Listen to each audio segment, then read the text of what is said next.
어이 달스네요 라이브입니다. 네, 오늘은 이제 첼시 편입니다. 와, 진짜 프리미어리그 이제 개막이 얼마 안 남았습니다. 바로 이번 주말이면 이제 개막을 하는데요. 자, 오늘은 첼시 이제 편인데 제가 오늘 좀 인형을 하나 들고 오지 않았습니까? 제가 지난번 앞에 몇 개 팀의 프리뷰를 했는데 그때 제가 옷을 입었는데 그 이제 용문신 아니냐? 그 요거 아닙니다. 그래서 야, 무슨 조폭이 나와가지고 프리미어리그 프리뷰를 하냐 해서 제가 조폭이 아니라고 하는 걸 증명을 어떻게 할까 하다가 이거밖에 없다. 포도리를 끼고 하면 경찰 아저씨 앞에서 조폭일 리는 없지 않겠습니까? 뭐 말이 되는지 모르겠는데 자, 그래서 사실 혼자 하는 게 좀 쑥스럽기도 하고 심심해서 그냥 이렇게 인형을 안고 하고 있고요. 오늘 첼시 편입니다. 첼시가 자 114년의 전통. 그런데 지난 시즌 한번 떠올려보면 어떨까요? 일단 결과만 놓고 보면 지난 시즌 첼시가 뭐 나쁜 건 아니죠. 좀 뭐 괜찮았죠. 프리미어리그 3위, 그 다음에 유로파리그 우승. 근데 이상해요. 이 결과는 괜찮았는데 지난 시즌 첼시를 이렇게 떠올리면 왠지 이렇게 약간 좀 이상하지? 약간 애매해요?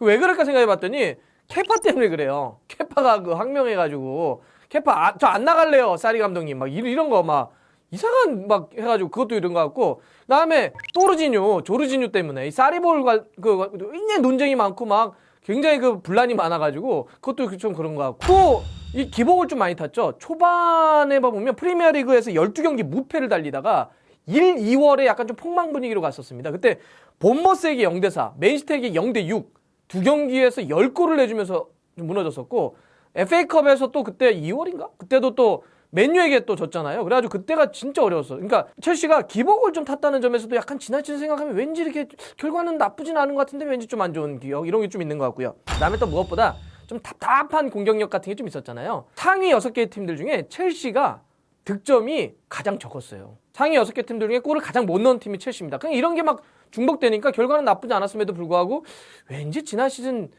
첼시 생각하면 별로 이렇게 약간 좀 이렇게 애매하고 뭐한 이런 느낌이 좀 든다. 뭐 이런 생각이 들고 물론 이제 좀 어려운 건 있었지만 그래도 나름대로 전 성과는 좀 있었다고 봐요. 그러니까 예를 들어서 콘테 감독이 그 전에 3백을 사리볼 감독이 4백으로 바꾸면서 좀 축구를 좀 다른 형태로 좀 바꾸려고 했잖아요. 물론 그게 완벽하게 자리는 잡지 못했다고 하더라도 이렇게 팀을 바꿔내는 게 쉽지가 않습니다. 뭐 그런 것도 좀 성과도 좀 있었다고 좀 보이고 또 하나는 오도이라든지 롭터치크라든지 요런 이제 그 좀 어린 선수들, 대체적으로 좀 젊은 선수들을 이렇게 좀 가능성을 좀 올려놨다는 것. 자, 그리고 이제 2시즌 차였던 리디거 선수가 상당히 좋은 폼을 보여주면서 수비 쪽에서 또 공헌했다는 것. 뭐 이렇게 또 성과도 있지 않았을까 좀 생각을 해봅니다. 자, 그러면 이제 올 시즌 새롭게 준비하면서 영입을 어떻게 되고 있느냐. 이게 사실은 첼시가 올 시즌 가장 큰 고민이 되는 거죠. 그 어린 선수 영입 문제 때문에 첼시가 그 영입 못한다 이렇게 막 징계를 좀 받아버렸잖아요. 이것 때문에 좀 답답하게 좀 이번 여름 이적 시장이 좀 굴러갔습니다. 일단 나간 선수가 너무 커요. 누구 나갔죠? 아자르가 나갔습니다. 지난 시즌 혼자서 골도 어마어마하게 넣고 이 도움도 어마어마하게 하지 않았습니까? 우리 형일이가 좋아하는 비슷한 숫자 16, 15. 네. 그 아자르가 16개의 골을 넣고 15개의 도움을 할 정도로 거의 사실 팀에서는 거의 다 먹여 살려버렸죠. 근데 아자르가 레알 마드리드로 떠났습니다. 그런데다가 뭐 이과인도 이제 임대해서 복귀해서 돌아갔고 암파도도 이번에 뭐 라이프치히로 임대 갔고 그다음에 게리 케일도 이제 팀을 떠난 이런 상태인데 이게 뭐 선수 영입 안 된다고 하니까 쓸 수 있는 방법이 별로 없잖아요. 뭐 있어요? 임대 간 선수들 다시 그냥 불러들이는 것밖에 없었습니다. 그러니까 예를 들면 크리스천 플리식 같은 경우도 원래 1월에 영입을 했었는데 도르트문트에 임대 보냈다가 이번에 다시 여름에 이제 불러들인 거고 그다음에 뭐 코바치치 같은 경우는 이제 완전 이적시킨 거고 또 그럼 뭐 커트 주마라든지 타미 에이브람이라든지 아니면 메이슨 마운트라든지 아니면 또 이 뭐 바추아이 이런 선수들 임대 보냈던 선수를 돌아오는 식으로 해가지고 일단 스쿼드를 좀 채웠는데 진짜 뭐 아무래도 뭐 요즘 웬만한 팀들 뭐 1,000억이 어떠네 2,000억이 어떠네 이러면서 막 선수 사오는 거에 비하면 물론 이제 저는 이 크리스천 플리식 같은 경우는 뭐 사실상은 보강이죠. 보강을 했다 이번에 이제 제대로 데려온 거니까 플리식은 보강이고 이번엔 진짜 프리시즌 때 잘해주긴 했지만 그래도 다른 팀에 비해서 상대적으로는 조금 여름 이적 시장 때 좀 어려움이 있던 것이 아니냐 이렇게 생각이 좀 들고요. 자, 그러면 이제 프리시즌 어떻게 치렀냐 이거 좀 봐야 되죠. 결과만 놓고 보면 나쁘진 않습니다. 최근 4경기에서 3승 1무 진 적이 없습니다. 바르셀로나, 레딩, 짤즈부르크, 보르시아 글란드바흐 이런 팀들과 경기를 했는데 지지 않았어요. 최근에. 그래서 결과적으로는 괜찮았고 플리식 일단 대빵. 네. 물론 뭐 당장 아자르의 빈자리를 완전히 대체한다 보기는 어렵겠지만 플리식 대단한데 이번에 이제 4-2-3-1 쓰면서 플리식을 약간 세컨 쪽에 왼쪽 쪽으로 많이 갖다 놨었는데 플리식의 어떤 속도, 기술 이런 것들이 첼시 팬들은 기대도 되겠는데? 이런 느낌을 좀 보여줬다는 것. 그 다음에 에이브람. 이 선수는 사실 그 타미 에이브람 같은 경우도 그 정도의 어떤 키에 그 정도 유연함의 빠르기 이런 게 있었는데 왜 이렇게 한 방이 안 터지지 한 방이 안 터지지 자꾸 임대 보냈던 선수인데 이번에는 프리시즌 때 좋았습니다. 그리고 이제 뭐 페드로가 그 짤즈부르크 경기인가요? 크로스 올라오는 거 막 백힐로 갑자기 뭐 거의 예술골도 넣고 그다음에 이제 코바치치하고 조르지뉴의 어떤 더블 볼란치 개념도 많이 왜냐하면 캉테가 부상 때문에 제대로 합류를 못했었어요. 뭐 그런 게 있었고 대치적으로는 이렇게 새로운 조합도 좀 테스트를 했었고 또 하나 사실 프리시즌 때 진짜 첼시 팬들을 약간 흥분하게 만들었던 존재는 누구냐면 마운트입니다. 이 선수가 램파드와 함께 더비 카운티에서 뛰다가 이번에 임대 갔다가 다시 이제 불러들인 선수인데 4-2-3-1에서 약간 최전방 공격수의 아래 위치에서 뛰었는데 이 선수가 사실 제가 뒤에도 설명드릴지 모르겠는데 넥스트 램파드로 불리는 선수예요. 더비 카운트 때부터 물론 뭐 첼시에 있다가 간 선수긴 하는데 그 오른발 프리킥이라든지 그다음에 여러분들 그거 아시죠? 램파드 특유의 슈팅 장면 디딤발 놓고 이렇게 발할 때 약간 가위채 이렇게 되는 거 아시죠? 이렇게 아주 흉내를 못 나겠네. 이렇게 때리는 거 진짜 폼 똑같아요. 슈팅 때릴 때 보면 램파드가 그 미들라이커였잖아요. 미드필더인데 골 많이 넣는 슈팅 진짜 잘 때렸었는데 진짜 닮았어요. 마운트가 일부러 따라하나? 그리고 일단 오른발 잘 쓰는데 왼발로도 중거리 진짜 잘 때립니다. 그다음에 패스 능력도 있고 그래서 이 선수가 지금 굉장히 핫하게 좀 떠올랐고 수비 쪽에도 토모리 같은 경우도 이번에 류디거가 좀 부상 중이잖아요. 그래서 류디거 부상에서 그 위치에서 토모리도 실험되는데 이렇게 프리시즌 때 기존에 있는 선수들 혹은 부상의 어떤 대체자들 새로운 선수들 이렇게 좀 적당히 좀 버무리면서 램파드 감독이 어떤 새로운 어떤 조합을 꾸리려고 노력을 했었다. 이렇게 좀 볼 수 있을 것 같고요. 그러면 새로운 시즌에 첼시의 예상 주력 라인업은 어떻게 될까요? 일단 이번에 램파드 감독은요. 프리시즌 때 다이아몬드 442 혹은 4231 주로는 이제 4231 형태를 많이 썼습니다. 이거는 더비 카운티 때도 마찬가지입니다. 더비 카운티 시절에도 약간 두 명의 중앙 미드필더를 약간 수비적으로 배치해 놓고 앞쪽에 이제 공격형 미드필더를 놓는 4231 두 명의 미드필더를 놓는 형태를 많이 뒀었는데 이번에도 마찬가지였습니다. 자, 근데 이번 시즌 첼시의 예상을 할 때는 수비 쪽은 지난 시즌하고 크게 다를 것 같진 않아요. 수비 쪽부터 말씀드리면 골키퍼는 케파 뭐 그대로겠죠. 한 명만 안 한다면 한 명은 뭐 까바이로 또 넣으면 되죠. 자, 그다음에 왼쪽 수비는 왼쪽은 약간 좀 경쟁이 좀 심하대요.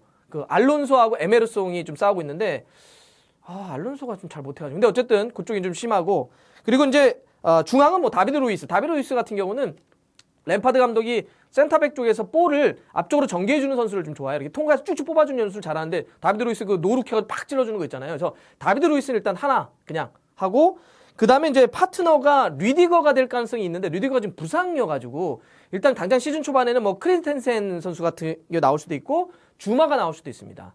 일단은 류디거의 부상 회복이 일단 중요할 것 같고요. 오른쪽은 뭐 아스필리쿠에타, 뭐 탕코가 좀 나올 거고 뭐 백업은 뭐 차파코스타 같은 선수들이 있을 텐데 어쨌든 이렇게 포백이라든지 골키퍼는 뭐 지난 시즌하고 크게 다를 것 같지는 않은데 자 굉장히 큰 변화가 예고되는 것은 바로 공격 2선과 전방이 될 것 같은데 일단 미드필더 쪽은 캉테가 사리볼 감독 때는 어땠어요? 약간 메잘라처럼 공격도 상당히 많이 위로 올라가는 역할을 했잖아요. 근데 이제는 두 명의 미드필더가 약간 더블 볼란치 개념으로 많이 세우는 형태이기 때문에 이쪽에 캉테, 조르지뉴 이렇게 두 명이 세울 가능성이 높습니다. 그리고 이제 캉테가 약간 프리시즌 때 이제 부상 여파가 있었기 때문에 만약 뭐 코바치치 같은 경우를 세울 수도 있겠죠. 그래서 조르지뉴, 캉테가 주전급이고 약간 몸이 안 좋다고 한다면 코바치치를 배치하는 게 가능한데 자, 굉장히 흥미로운 건 2선입니다. 2선이 플리식은 좀 대박치고 있기 때문에 플리식은 일단 왼쪽에 쓸 것 같고 가운데예요. 가운데가 여기가 마운트 선수가 쓸 수가 있습니다. 자, 이 마운트 선수가 이제 20살의 선수인데 원래 첼시에 있다가 임대 갔다가 다시 램파드와 함께 감독과 함께 다시 이제 첼시로 돌아온 선수라고 볼 수 있겠는데 이 선수가 진짜 어찌 보면 센세이션을 일으킬 만한 프리시즌을 좀 소화했기 때문에 이쪽에 바클리와 함께 주전 경쟁을 지금 하고 있다고 하는데 마운트 선수가 만약에 나오게 된다면 정말 넥스트 램파드의 어떤 역할을 한다면 이건 첼시 팬들에게 굉장히 좀 설레는 일이 될 수 있잖아요. 그래서 공격 이선에 마운트가 진짜 주전급을 쓸 수 있을지 이게 지금 초미의 관심이고요. 오른쪽 같은 경우는 일단 페드로가 쓸 것 같습니다. 오른쪽 페드로가 쓸 것 같고 거기 이제 뭐 크게 다른 뭐 이런 건이 아니라고 하는데 오도이가 백업 정도가 좀 될 것 같고 최전방도 이것도 굉장히 흥미로워요. 첼시가 진짜 이런 변화를 시도할까? 어때?